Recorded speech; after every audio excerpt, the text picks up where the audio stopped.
Hola, soy Laura Mascaró, bienvenidos a mi canal. En el vídeo del lunes pasado hablé de la educación alternativa, refiriéndome tanto a homeschooling como a escuelas libres, y hablé de que en este tipo de educación pues también hay problemas, también hay dificultades, también hay conflictos, y lo titulé que no es solo todo lo que reluce. Sucede una cosa especialmente en el ámbito de las escuelas no homologadas y por supuesto del homeschooling en España, y es que al no estar reconocido legalmente, las familias que lo hacemos muchas veces nos vemos como empujados a destacar siempre lo positivo, lo bonito, o sea, hasta el punto de que le preguntas a las familias ¿cuál es la parte negativa? Y te dicen, no, ninguna, no tiene parte negativa. Y eso es mentira, claramente. Entonces, yo pienso que es importante que hablemos también de las dificultades por varios motivos. Uno es que está claro que el homeschooling todavía no es algo muy conocido, al menos en España no lo es.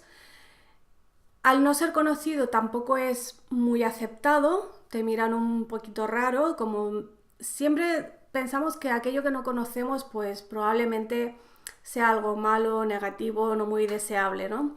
Entonces esto sucede y en parte sucede porque no hablamos mucho del tema. O sea, yo estoy diciendo que normalmente solo hablamos de lo positivo, pero es que hay familias que no hablan ni de lo positivo ni de lo negativo, simplemente no hablan del tema, es como si esto no existiera y viven como escondidos. Yo pienso que esto ha llegado el momento de empezar a cambiarlo, creo que de hecho ya lleva varios años cambiando y pienso que hemos estado mucho tiempo intentando como vender la moto, vender todo lo positivo.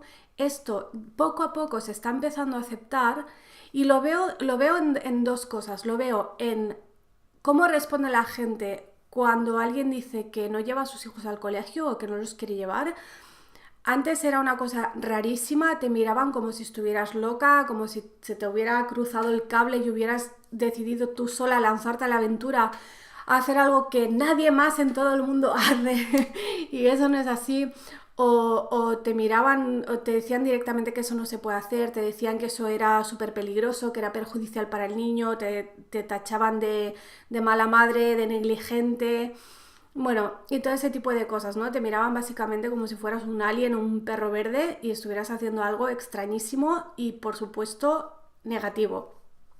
Esto está cambiando. Yo llevo 9 años educando en casa y noto mucho la diferencia en cómo me responde la gente. En parte es porque ha crecido, primero ha crecido el colectivo, hay más familias que lo hacen.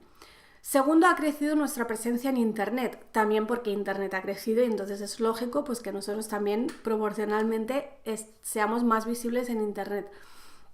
Y además en Internet tienes la ventaja de que puedes acceder no solo al homeschooling en España, sino en el resto del mundo.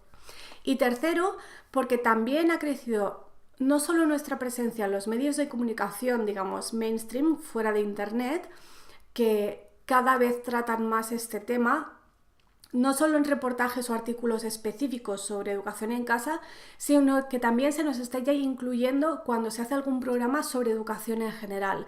Es cada vez más común que haya, igual que a representantes de profesores, de asociaciones de padres, de escuelas concertadas o incluso de escuelas Waldorf o escuelas libres homologadas, que también haya representantes de homeschooling. Yo misma he participado muchas veces y cada vez nos llaman más de los medios de comunicación y nos tratan mejor. Antes lo más común era que entrevistaran a alguien por el homeschooling, pero como contrapeso pusieran a un experto, y pongo aquí unas comillas enormes, porque normalmente ese experto era o un pedagogo, o un psicólogo, o simplemente alguien que habitualmente habla de educación, pero que educación en casa no sabía nada. Eso me ha pasado a mí así de veces. ¿Qué sucede? Que aunque no supiera nada de educación en casa, su opinión pesaba más porque él era el experto, el psicólogo, el pedagogo, el articulista de cabecera, el comentarista de cabecera del periódico, la tele o la radio X. Y en el otro lado estaba una mamá que no la conoce nadie, como mucho alguien como yo que tiene un poco de presencia en Internet, pero que al final pues no es nadie conocido y por tanto su opinión no puede pesar tanto. Aunque tenga toda la experiencia y todos los argumentos, no va a pesar tanto como la del experto. Y esto yo veo que ha cambiado. Por lo general, ya los medios nos tratan con mucho más respeto, se informan mucho mejor, lo tratan con más rigor, incluso algunos ya se muestran claramente favorables. Todo esto para que cuando voy a hablar ahora de las dificultades no me digáis, como me decís muchas veces, lo pintas todo negro, no es... Ya sabéis lo que me decís, ¿no? Entonces, por eso empiezo diciendo que yo veo que hemos mejorado a lo largo de estos años. Yo llevo 9 años, seguro que la gente que lleva 20 notará todavía mucha más diferencia en cómo se nos trata y en cómo se nos acepta. Pero vamos a las dificultades, que yo pienso que ahora que ya se nos está viendo con mejores ojos, que ya la gente como que empieza a aceptar que esto es una opción tan válida como cualquier otra, creo que ha llegado el momento de que empecemos a hablar también de nuestras dificultades, para que se vea que no es todo de color de rosa, para que nosotros mismos también nos sintamos mejor de saber que, oye, si tienes una dificultad puedes contarlo, seguro que hay otras familias que han pasado por lo mismo y lo han resuelto de alguna manera. Entonces es importante, y también para las familias que se plantean educar en casa y no se atreven a dar el paso, a veces precisamente, uno, o porque lo que leen en internet les parece todo tan maravilloso y tan bonito que no se ven capaces, o dos, que va junto con el uno, porque ellos prevén algunas dificultades y nadie les está dando respuesta a si es cierto que esas dificultades se dan y en caso de que se den, cómo se resuelven.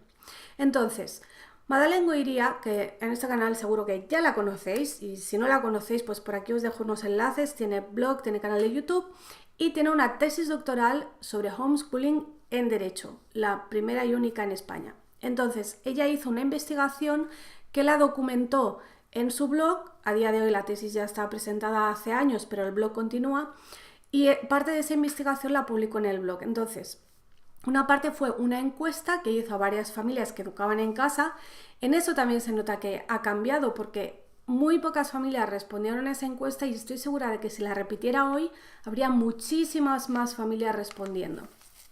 La cuestión es que una de las preguntas era precisamente sobre las desventajas. ¿Qué desventajas percibían ellos que había? Algunas familias dijeron que ninguna. Yo en eso no estoy de acuerdo. Otra cosa es que percibas que las ventajas pesan mucho más que las desventajas son fácilmente solventables, lo que tú quieras, pero no me digas que no hay, porque en cualquier cosa que haces en la vida tiene alguna desventaja, o si no lo quieres llamar desventaja, llámalo al menos dificultad, porque esto fácil no es. Había 6 desventajas que la gente reconocía que había.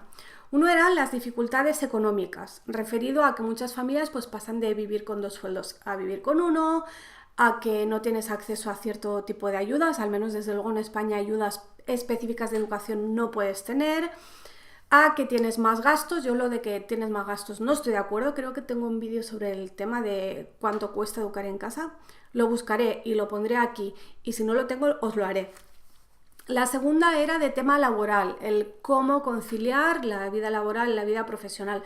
Va muy ligada con la primera, las dificultades económicas y del hecho de pasar de vivir con 2 sueldos a vivir con uno. Mucha gente tiene incluso que cambiar de trabajo, cambiar los turnos, etc. Y todo eso pues se refleja en cómo se organiza toda la familia.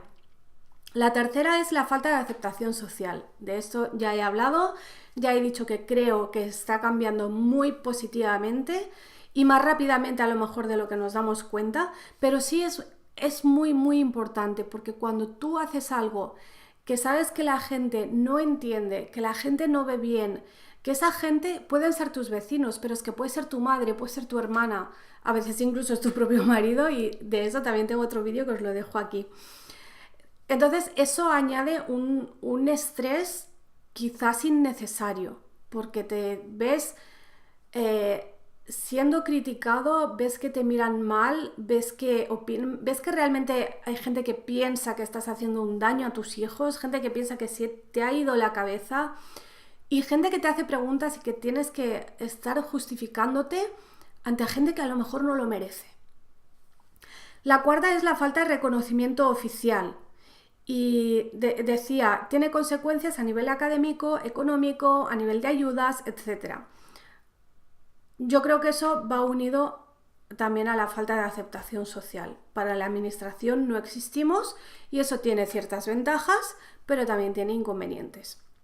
La quinta es la falta de regulación legal, que va muy unida a la anterior, pero es un poco más grave, aunque está más abajo en la lista sorprendentemente, y es que hay gente que vive con miedo a ser denunciado, con miedo a que le obliguen a escolarizar y sobre todo con el miedo muy real, muy legítimo y muy justificado de saber que si te denuncian, tu caso va a depender de los funcionarios por los que pase tu expediente. Que no hay una ley clara que diga en estos casos se hace esto y pasa lo otro y termina así.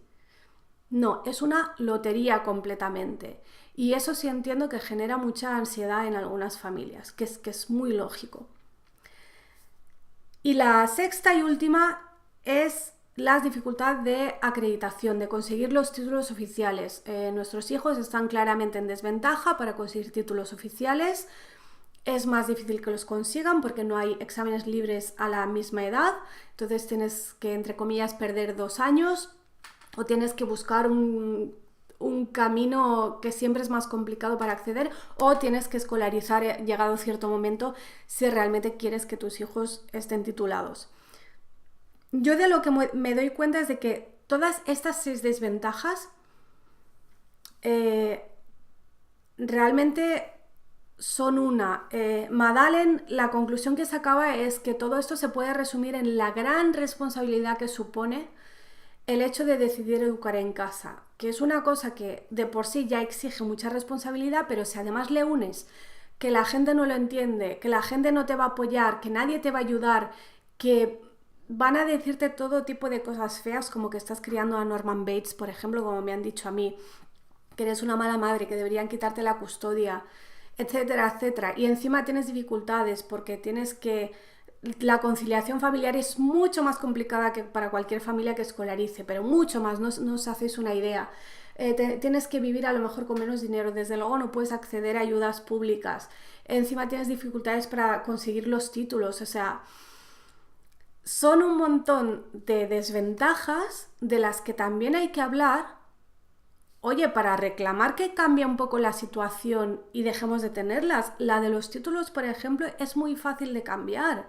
Es hacer un cambio de 3 palabras en la ley, nada más, y que los niños se puedan examinar por libre como se ha hecho toda la vida hasta hace muy poquito tiempo. Pero si no hablamos de esto, ¿cómo vamos a exigir ningún cambio? Me gustaría que me dijerais, si estáis educando en casa, ¿qué dificultades creíais que ibais a tener y si se cumplieron o no se cumplieron? Porque muchas veces, y los que educáis en casa lo sabéis, antes de empezar piensas que vas a tener ciertas dificultades y luego esas no las tienes. Como por ejemplo a muchas familias les preocupa el si voy a ser capaz de enseñar a mi hijo, y pasados los años hablas con ellos y dicen, vamos, es que eso era... No quiero decir que era una tontería porque también es un miedo y una duda muy legítima, pero luego ves que no es tanto como parecía. Para otras familias es la socialización. Antes de empezar dices, madre mía, voy a estar solo, mi hijo no va a estar socializado, y si es verdad que necesita estar con otras personas que no estén sus padres y con sus compañeros y tal, y luego no es tan difícil, sobre todo según donde vivas y en qué tipo de comunidad estés y cuánto te acepten los que escolarizan y si tienes homeschoolers también cerca de tu casa. Entonces decidme qué dificultades creíais que tendríais que luego no habéis tenido y cuáles habéis tenido y cómo las habéis solventado. Si alguno de vosotros no queréis decirlo públicamente, me podéis mandar un mensaje y yo luego lo publico y lo comento, ¿vale? Porque creo que es importante que compartamos este tipo de información y nuestro sentir también, de cómo te has sentido antes, cómo te has sentido al principio y cómo te has sentido 10 años después, porque eso cambia muchísimo, muchísimo. Eso es todo por hoy, muchísimas gracias por verme, puedes suscribirte al canal, también tengo un canal de vlogs familiares, os dejo el enlace por aquí y nada más, déjame tu comentario a ver cuáles han sido esas dificultades. Muchas gracias, hasta pronto.